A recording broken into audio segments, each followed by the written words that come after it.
بسم اللہ الرحمن الرحیم۔ محمد بن اسحاق سے روایت ہے کہ نبی کریم صلی اللہ علیہ وآلہ وسلم اپنی قوموں کو برائیوں پر تنبیہ کرتے اور راہ باطل سے ہٹ جانے کی دعوت دیتے تھے۔ جب کفار آپ کے مقابلے میں عاجز آ گئے اور آپ کا کچھ نہ بگاڑ سکے تو انہوں نے باہر سے آنے والے لوگوں کو آپ سے دور رکھنے کی کوششیں شروع کر دیں۔ طفیل بن عمرو دوسی بیان کرتے ہیں کہ وہ مکہ مکرمہ میں آئے۔ نبی صلی اللہ علیہ وآلہ وسلم ابھی وہیں تھے تو قریش کے کچھ لوگ طفیل کے پاس آئے۔ طفیل ایک شریف آدمی اور عرب کے نامور شاعر تھے۔ کفار کہنے لگے، اے طفیل، تم ہمارے علاقے میں آئے ہو، جان لو ایک شخص نبی نے ہمارے لیے بڑی مصیبت کھڑی کر رکھی ہے، ہماری جماعت کے حصے بکھیر دیے ہیں، جادوگر سا ہے، آدمی کو اپنے جادو سے والدین، بھائیوں اور بیوی بچوں سے جدا کر دیتا ہے۔ ہمیں ڈر ہے کہ ہم جیسی مصیبت تم پر اور تمہاری قوم پر بھی نہ پڑ جائے، اس لیے اس سے کلام نہ کرنا اور نہ ہی اس کی بات سننا۔ طفیل کہتے ہیں کہ وہ مجھے سمجھاتے رہے یہاں تک کہ میں نے تہیہ کر لیا کہ میں آپ صلی اللہ علیہ وآلہ وسلم کی کوئی بات سننے کی کوشش نہ کروں گا، بلکہ میں نے مسجد حرام میں آتے ہوئے اپنے کانوں میں روئی ڈال لی، کہیں مجھے آپ کی آواز سنائی نہ دے۔ میں مسجد میں آیا تو آپ کعبۃ اللہ کے نزدیک محو عبادت تھے، میں آپ کے قریب جا کھڑا ہوا، اللہ تعالیٰ نے مجھے آپ کا کلام سنا ہی دیا، میں نے محسوس کیا کہ وہ بڑا اچھا کلام ہے۔ میں نے اپنے دل میں کہا، تجھے تیری ماں روئے، میں تو ایک ممتاز شاعر ہوں، اچھے اور برے کلام میں امتیاز کر سکتا ہوں، میں اس شخص کی بات کیوں نہ سنوں؟ اگر اچھی ہوئی تو مان لوں گا اور اگر بری ہوئی تو چھوڑ دوں گا۔ کہتے ہیں میں انتظار میں رہا، آپ فارغ ہو کر گھر کو چل دیے، میں بھی پیچھے ہو لیا۔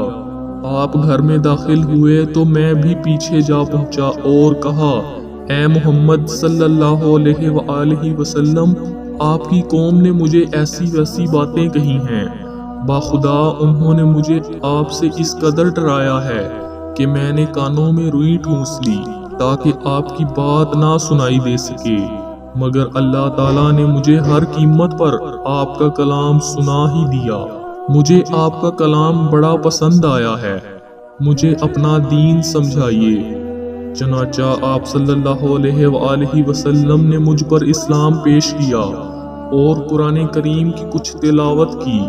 خدا کی قسم میں نے قبل ازیں اس سے خوب تر اور عادلانہ کلام نہ سنا تھا۔ میں فوراً اسلام لے آیا اور حق کی شہادت دے دی۔ بعد ازاں میں نے عرض کیا، یا رسول اللہ صلی اللہ علیہ وآلہ وسلم، میری قوم میری بات مانتی ہے، میں انہی کی طرف جا رہا ہوں، انہیں دعوت اسلام دوں گا، آپ دعا فرمائیں اللہ تعالیٰ میرے لیے ایسی نشانی پیدا فرما دے جو انہیں قائل کرنے میں میری معاونت کرے۔ نبی کریم صلی اللہ علیہ وآلہ وسلم نے فرمایا، اے اللہ اس کے لیے نشانی پیدا فرما دے۔ چنانچہ میں واپس آ گیا۔ جب میں پہاڑ کی اوٹ سے قوم پر نمودار ہوا تو اچانک میری آنکھوں کے درمیان سے نور پھوٹنے لگا۔ میں نے دعا کی کہ اے اللہ یہ نور چہرے کے علاوہ کسی اور جگہ بنا دے، لوگ یہ نہ سمجھیں کہ نیا دین اپنانے کی وجہ سے اس کا چہرہ بدل گیا ہے۔ تو وہ نور میرے عصا کے سر میں چمکنے لگا۔ جب میں بستی پر اتر رہا تھا تو وہاں کے لوگ اس نور کو یوں دیکھ رہے تھے جیسے روشن قندیل لٹک رہی ہو۔ میں گھر پہنچا تو میرا والد میرا منتظر تھا، بوڑھا شخص تھا۔ میں نے اس سے کہا، یہ میرا فیصلہ سن لو، میرا اور تمہارا تعلق ختم ہوا۔ کہنے لگا، کیوں اے بیٹے؟ میں نے کہا، میں اسلام لے آیا اور دین محمدی صلی اللہ علیہ وآلہ وسلم کا پیروکار بن گیا ہوں۔ والد نے کہا، اے بیٹا، تمہارا دین میرا دین ہے۔ پھر اس نے غسل کیا اور پاک کپڑے پہن کر آ گیا۔ میں نے اس پر اسلام پیش کیا اور وہ کلمہ پڑھ کر اسلام میں داخل ہو گیا۔ پھر میری بیوی میرے پاس آئی، میں نے اسے بھی کہا، میرا فیصلہ سن لو، میرا تمہارا تعلق ختم ہو گیا۔ کہنے لگی کیوں؟ تم پر میرے ماں باپ قربان۔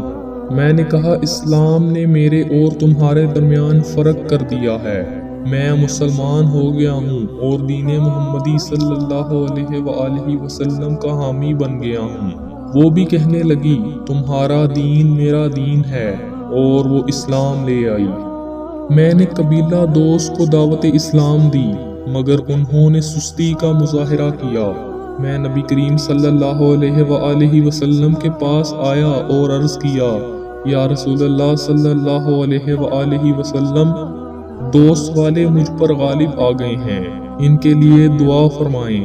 آپ نے فرمایا، اے اللہ، دوست کو ہدایت عطا فرما۔ اے طفیل، اپنی قوم کے پاس جاؤ، انہیں دعوت دو اور نرمی اختیار کرو۔ میں واپس آیا اور مسلسل دعوت اسلام دیتا رہا، یہاں تک کہ نبی کریم صلی اللہ علیہ وآلہ وسلم مدینہ طیبہ کو ہجرت کر گئے۔ بدر و احد اور خندق کی جنگیں ہوئیں۔ اس کے بعد میں اپنی قوم کے مسلمانوں کو لے کر حاضر خدمت ہوا۔ نبی صلی اللہ علیہ وآلہ وسلم اس وقت خیبر میں تھے۔ اس دفعہ قبیلہ دوست کے 70 یا 80 مسلمان گھرانے ساتھ لایا تھا۔ حفیظ جلندری مرحوم نے خوب کہا ہے، طفیل بن عمرو دوسی یمن کا شہزادہ تھا، حضور سرور دین اس کا آنا بے ارادہ تھا۔ قریش مکہ نے بہکا دیا تھا اس کو آتے ہی، کہ انسان عقل کھو دیتا ہے اس کے پاس جاتے ہی۔ قضاکار ایک دن یہ ہوا کہ دوچار حضرت سے، سنا قرآن پھر معمور تھا نور ہدایت سے۔